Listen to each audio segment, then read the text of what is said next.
So here we have our simple 7 jump sequence, and you'll notice that jumps 1 to 2 kind of create a flow to the right, a sort of northeasterly trajectory.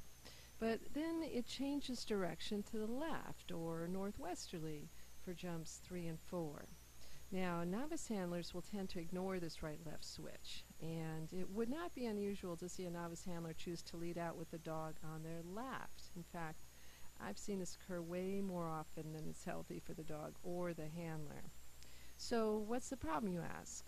Well, that's have Sir Isaac Newton explain. So let's have a little demonstration here. This is my dog, and this is me. Well, it looks very similar to me, trust me on that one. So here we've set up the same scenario on the maps, and I've led out past jump 2, and I have my dog on my left. Now I release my dog over jump 1, and then I realize I better start moving because the course goes to my left.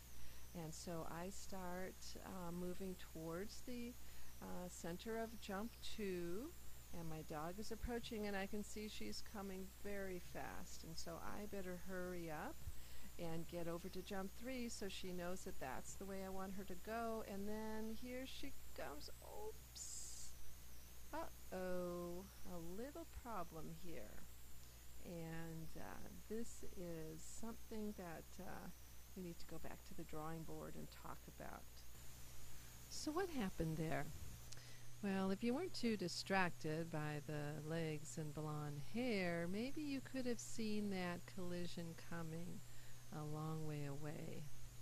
What was really happening here is an example of Newton's law of motion coming into play, and that is a body in motion tends to stay in motion.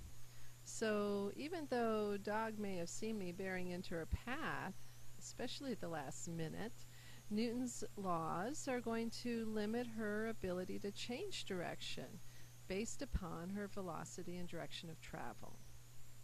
All right, so now you can start to see what's going on here. But let's say you want to save your knees for a few more decades.